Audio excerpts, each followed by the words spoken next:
Not smart boy. I don't want to cry. A man should show strength in the presence of a woman.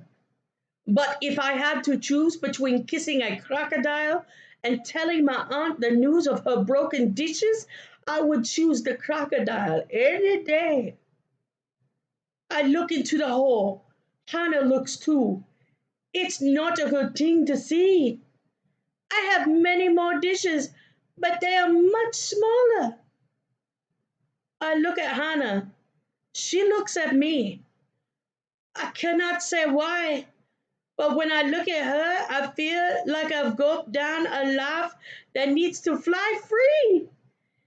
I laugh and she laughs, and before we know it, we are on the floor laughing. Perhaps this is my punishment for trying to do the work of a woman, I say, wiping a tear away. Hannah punches my shoulder. Hey, in this country, a woman can do anything a man can do. She gets to her feet and she grins. This is your punishment for being a moron. A moron is a not smart boy? I ask. She laughs. You got it. I laugh too. I stand and I pull out a piece of plate. Maybe I can fix this? Well, I suppose we can glue some of the pieces together. Put them in your basket and we'll see what we can do. But don't get your hopes up. I'm used to hearing that, I say. Magic milk. I carry the broken pieces in my basket to follow Hannah into her apartment. She has a key like mine around her neck on a string. Hannah's place of living is not like my aunt's. It smells of many things, some not so good. Everywhere are clothes and shoes and papers and dirty dishes. Sorry, it's a dump. I know. Hannah sighs. My last foster parents were total neat freaks. Do you have brothers or sisters? I ask. Three older, one boy, two girls, all foster. My brother's working at Burger King right now. Don't know what my sisters are up to. My real brother lives with another family in St. Paul. Hannah begins to open drawers in the cooking fire room. I know we've I know we've got some glue here somewhere, she says. Forgive me, I say, but I don't know what is a foster family. You stay with them when your real family is messed up. My mom's in rehab and my dad's, well, he hasn't been around since I was a baby. She pauses. Sorry. I forget it's hard to understand sometimes. Rehab is where you go if you do too much alcohol or drugs. I have seen men in our village drink until they fall down and laugh too loudly, I offer. Anna nods. Yep, like that. Your mother will be well soon? I doubt it, she says. She looks at me. Her eyes are wet, just a little. You can't be sure that you can't be sure what will happen, I say. Life changes, so you must hope. I want so much to believe my words. Hannah doesn't answer. She opens a tall, cold box. Want some chocolate milk? I know about chocolate. At the camp, a helping daughter gave me a small piece to try. This is what laughing tastes like, I told her. I would like the milk very much, I say to Hannah. I watch while she pours wondrous brown milk from a tall, thin box. In the camp, people told me America was a great country. I say, but I never dreamed you could have cows that give such milk. Hannah groans. The world's oldest joke, she says, but I don't understand her meaning. Where did you find this milk? I ask. Grocery store. I'll take you sometime. I take the bus there a lot. The yellow school bus? Nope, she shakes her head. City bus. I sigh. I never know all the things there are to know. Hannah tilts her head to one side. Don't worry, it'll get easier. I'll help you. How come you are being so helpful to me? I ask. Hannah thinks for a minute. Don't know. I guess I've just moved around a lot. Not like you, but kind of, what it's like to not know things. She clinks her glass against mine. Here's the crazy glue.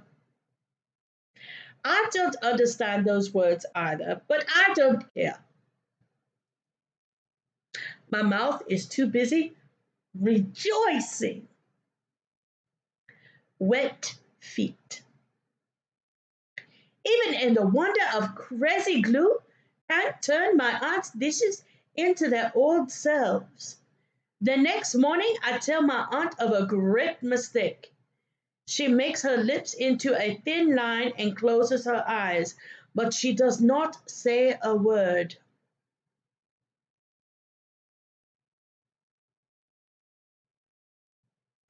I would like it better if she would find her mad voice.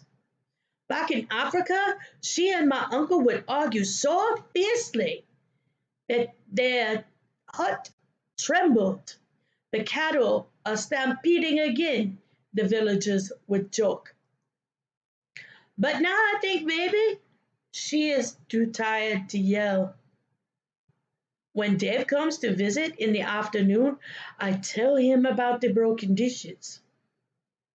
He just laughs. That's nothing, he said.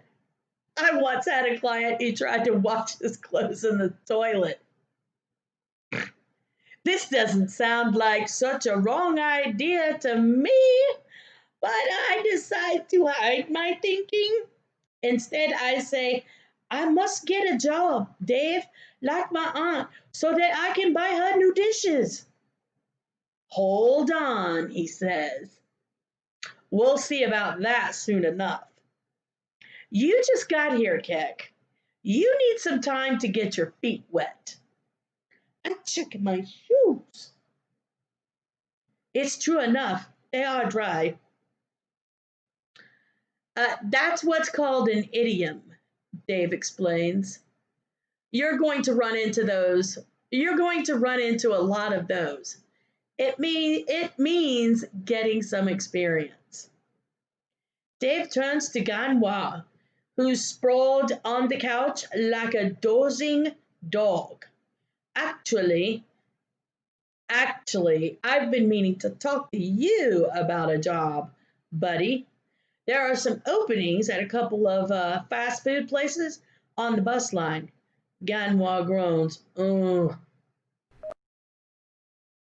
He doesn't bother to open his eyes. I didn't come to this country to sweep the floors, he muttered. You gotta start somewhere, Dave says, and your mom needs some help with the bills. You're the man of the family now. A man doesn't wear a paper hat and give out ketchup packets, Ganwa replies. Ketchup is a fine food, isn't it? I offer, but Ganwa ignores me. Don't be intimidated, Ganwa, Dave says. They'll teach you the skills you need. I have many skills, Ganwa says, even with one hand. His words spark the lightning. Ganwa is a great herdsman, I say. He was one of the best in our villages. We'll talk about this later, Ganwar, Dave says. I follow Dave to the door, but I want to ask him something, but I'm afraid he will say no. I take a deep breath. Do you remember the cow we saw that day? I ask. I would like to go back and visit her again. Gee, I can't today, Keck, Dave says, but maybe next week. He did not say no, I realize, so I try again, just like I would have with my own father. Sometimes, if you ask enough, fathers turn maybes into yeses. But only sometimes. Maybe I could take the bus? My new friend Hannah takes a bus to many places, I say. She could come with me. Dave thinks for a moment. He takes a little piece of paper and a pen out of his coat pocket and writes some words. This is where the farm is. Don't try going without a friend to help you, okay? Okay, I say. I put the paper in my pocket of in the pocket of my jeans. I give her a pat.